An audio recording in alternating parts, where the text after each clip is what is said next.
नमस्कार, मेरा नाम है अनिल जामवाल और हिमालयन अपडेट में आप सभी का स्वागत, अभिनंदन। दोस्तों, स्वास्थ्य सेवाओं की ज़रूरत आजकल सभी को पड़ती है। हर कोई तंदुरुस्त रहना चाहता है, हर कोई अपने आप को फिट रखना चाहता है। आखिर ये कैसे संभव है? समय समय पर अपनी जांच करवाएं, समय समय पर आप अपने आप को व्यायाम करें, हर चीज़ें करें।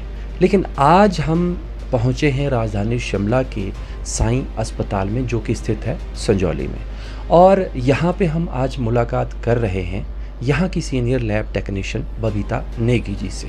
तो इनसे जानेंगे इनके करियर के बारे में, क्या क्या चैलेंजेस आते हैं और किस तरह के पेशेंट्स इनके पास आते हैं जो रूटीन चेकअप अपना करवाने आते हैं, और क्या क्या फैसिलिटीज़ भी यहाँ पर हैं और क्या क्या फैसिलिटीज़ यहाँ अस्पताल में दी जा रही है उसके बारे में। और साथ साथ में हम बात करेंगे करियर पाथ के बारे में कि लैब में किस तरह का करियर, यानी कि लैब टेक्नीशियन के तौर पे किस तरह से आप अपना करियर जो है बना सकते हैं। सबसे पहले तो आपका बहुत बहुत स्वागत हिमालयन अपडेट में। थैंक यू सर, आप बहुत बहुमूल्य वक्त निकाल करके हमारे हॉस्पिटल में आए हैं। और जैसा कि आप कह रहे हैं कि डायग्नोसिस ट्रीटमेंट के लिए बहुत ज़्यादा ज़रूरी होता है, तो उसमें पहला रोल लैब का ही आता है।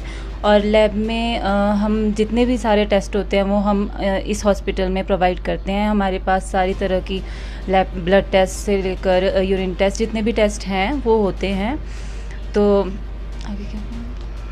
सबसे पहले हमारे जो दर्शक हैं वो जानना चाहेंगे कि आपके पास ही लैब टेस्ट करवाने क्यों आए? क्या साईं हॉस्पिटल जो है उपयुक्त जो है, जिसको कह सकते हैं बढ़िया टेस्ट जो है यहाँ पे करके देता है? जी, आपने बिल्कुल सही कहा कि हमारे ही हॉस्पिटल में या हमारे ही लैब में क्यों आएँ, क्योंकि देखो लैब तो सारी जगह है और काफ़ी बेटर लैब्स अब है यहाँ पे इंडिया में। तो ये है कि हमारे यहाँ पे मैनुअल काम होता है। जितने भी हमारे टेस्ट होते हैं ज़्यादातर मैनुअल वर्क होते हैं। बायोकेमिस्ट्री में हम पूरा मैनुअल करते हैं, और जितने भी टेस्ट हैं हमारे प्रॉपर, जैसे प्रॉपर ऑर्गेनाइज्ड तरीके से होता है, प्रॉपर कैलिब्रेशन होती है, स्टैंडर्ड होता है। तो इसलिए आप मेरा दूसरा क्वेश्चन ये रहेगा आपसे कि यहाँ पे जो आप ज्वाइन किया आपने, कितना समय आपको यहाँ पे जॉब करते हुए हो गया? और दूसरी बात, जो हम दूसरे टॉपिक पे आएंगे, क्या क्या परेशानियाँ, कोरोना काल था जब ज्वाइन किया होगा आपने, शायद अगर मेरी नॉलेज में है जैसा आपने हमें बताया, तो कोरोना काल में आपने ज्वाइन किया और उससे पहले आप कहाँ जॉब कर रहे थे? सबसे पहले हमारे दर्शकों को ये भी बताइए कि आपने लैब टेक्नीशियन ही क्यों चुनी? देखिए, पहले तो मुझे इतना याद नहीं है। जैसे मेरी 12th हो गई थी तो मेरे पापा ने मुझे बताया था कि लैब टेक्नीशियन का एक कोर्स होता है, तो तू वो कर ले, क्योंकि नीट की तब पीएमटी होता था, तब होता था कि पीएमटी नहीं निकल रहा है, तो मुझे लगता था नर्सिंग के अलावा और कोई ऑप्शन नहीं है। बट मेरे पापा ने जैसे मुझे बताया कि लैब का एक कोर्स है तो तू वो कर ले, तो वैसे ही मेरा इंटरेस्ट इसमें बनता गया और मैंने BSc in medical lab science में करा। उसके बाद मैंने एमएससी भी की है बायोकेमिस्ट्री में। तो उसके बाद मैंने डॉक्टर लाल पैथ में 3-3.5 साल वहाँ पे काम किया, और उसके बाद मैं यहाँ पे आई साईं हॉस्पिटल में as a senior lab technician. तो तब से मैं यहाँ पे काम कर रही हूँ। और रही बात कोरोना काल में, काफ़ी डिफ़िकल्टीज़ आती हैं क्योंकि काफ़ी सारे टेस्ट कराने लोग डरते भी थे, कहाँ करवाएं कैसे नहीं करवाएं। तो बस इसमें सबसे बड़ा रोल जो कोरोना काल में हुआ है, लैब टेस्ट पे ही बहुत डिपेंड होता था, क्योंकि टेस्टिंग होगी, पॉजिटिव नेगेटिव रिजल्ट आएगा, तो उसी भी हाफ पे ट्रीटमेंट चलता था। तो लैब का काफ़ी रोल है। कुछ ऐसे पल जो आपके लिए बहुत ही मेमोरेबल रहे हों जब से आपने जॉब करना शुरू किया, तो ऐसे कौन से पल हैं जो आपको अभी भी याद करते हैं, तो आपका जो माहौल, मतलब खुशनुमा आप अपने आप को महसूस करते हैं? सबसे पहले तो जब मुझे इस कोर्स के बारे में पता नहीं था और मेरे पापा ने मुझे ये कोर्स के लिए भेजा और पढ़ाई करवाई, तो मेरे लिए सबसे बड़ा मेमोरेबल डे वही है, क्योंकि मैं बहुत खुश हूँ अपने एज ए लैब टेक्नीशियन जो मैं वर्क कर रही हूँ। मुझे बहुत अच्छा लगता है टेस्ट करके, डायग्नोस करके, क्योंकि हमारे ऊपर बहुत रिस्पॉन्सिबिलिटी होती है एक रिपोर्ट प्रॉपर तरीके से देना और जो भी है। तो मेरा धीरे धीरे इसमें पैशन भी हो गया। जब पहले पता नहीं होता था और अब जब पढ़ाई करने के बाद पता चला है उसमें, और अब तक में बहुत फ़र्क है। इसलिए मेरा मेमोरेबल डे वही होगा जब मेरे पापा ने मेरे लिए ये वाला कोर्स सिलेक्ट किया था। ऑब्वियसली जो माता पिता गाइड करते हैं और माता पिता जब बताते हैं कि हाँ बेटा तुम ये करियर चुनो, ये इससे जो है आपका जो करियर है ऊपर आगे जाएगा, तो बहुत ही ये गाइडेंस जो है सबको मिलनी चाहिए। आप इस कार्यक्रम के ज़रिए आपको बहुत सारी गाइडेंस जो है मिलने वाली है। सबसे बड़ा हाथ होता है करियर पाथ में माता पिता का, गुरुओं का।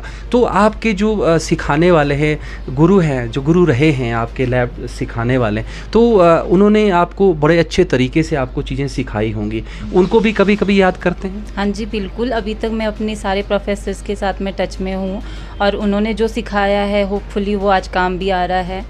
ज़रूरी नहीं है, मतलब हमारा होता है कि मैनुअल, ऑटोमेटेड, सेमी ऑटोमेटेड काफ़ी वर्क होता है, तो हमारे प्रोफेसर्स ने इतने अच्छी तरीके से हमारे को सिखाया कि हम मैनुअली भी काम करें और ऑटोमेटिक भी काम करें, ऑटोमेटिक मशीनों में भी काम करें। ये बबीता नेगी जी से हम बात कर रहे हैं। दूसरा, अगर करियर पाथ की अगर बात की जाए, नर्सिंग के साथ साथ लैब बहुत इम्पॉर्टेंट है, क्योंकि यहाँ पे अगर आपके टेस्ट सबसे पहले नहीं होते हैं तो आपकी रिपोर्ट्स को देखकर डॉक्टर आपको अच्छे से प्रिस्क्राइब नहीं कर सकते हैं। दूसरी बात ये रही, क्योंकि बहुत सारे बच्चों को, क्योंकि कोई नीट की तैयारी +2 में कोई पढ़ रहा है, अभी कोई +1 में पढ़ रहा है, उसके बाद नीट का प्रेपरेशन करेगा, तो करियर पाथ की अगर बात करें कि लैब में किस तरह का करियर रहने वाला है आने वाले समय में, तो उसके बारे में हम ज़रूर आपसे जानेंगे। जी बिल्कुल, इसमें जो है लैब में काफ़ी ज़्यादा स्कोप है मैं कहूँगी, क्योंकि देखो सब कहते हैं नीट ही करना है, 12th के बाद में ज़्यादातर प्रेशर नीट या इंजीनियरिंग पे दिया जाता है। सबसे पहला प्रायोरिटी आपका होता है कि आप डॉक्टर बनो या इंजीनियर बनो, फिर उसके बाद हम सेकेंडली चुनते हैं कि हम नर्सिंग करें या मेडिकल वाले नर्सिंग करें या कुछ और। पर पैरामेडिकल कोर्सेज़ के बारे में मेरे टाइम पे मुझे भी नहीं पता होता था। लकीली मेरे पापा को नॉलेज थी इस चीज़ की, अदरवाइज़ हमारे को भी नॉलेज नहीं था। पैरामेडिकल कोई कोर्स होता है, उसके अंदर लैब का भी कोर्स होता है, तो मैं बताना चाहूँगी पैरामेडिकल कोर्सेज़ की आप तैयारी करें, उसमें लैब चुनें या और भी अदर है। बट लैब में मैं कहूँगी, क्योंकि लैब का बहुत ज़्यादा स्कोप है, क्योंकि आप आगे जा कर के रिसर्च में जा सकते हैं या क्लिनिकल में आप काम कर सकते हैं। इसमें आप एनाटॉमी, हिस्टोपैथोलॉजी, माइक्रोबायोलॉजी और बहुत सारे सब्जेक्ट्स ऐसे हैं जिसमें आप मास्टर्स करके उसमें मास्टरी कर सकते हो, डॉक्टरेट कर सकते हो, आप लैब इंचार्ज बन सकते हो, आप रिसर्च में जा सकते हो बेसिकली।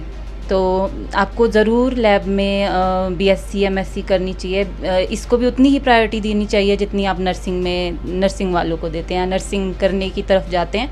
आप मेडिकल लैब साइंस भी करो तो ये भी आप करियर के लिए बहुत ज़्यादा बेटर है।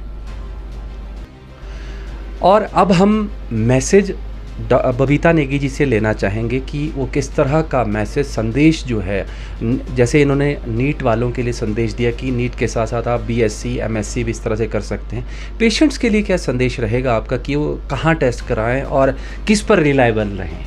देखिए, टेस्ट तो आप सारी लैब, कोई भी लैब या लैब टेक्नीशियन ऐसा नहीं होगा जो गलत रिपोर्ट्स आपको प्रोवाइड करेंगे या कुछ भी है।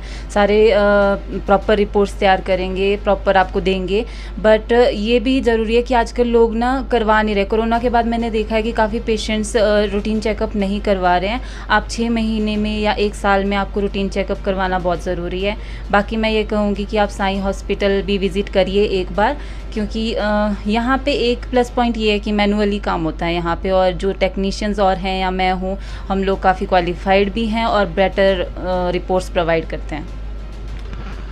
तो ये थे हमारे साथ Babita Negi, senior lab technician, Sai अस्पताल।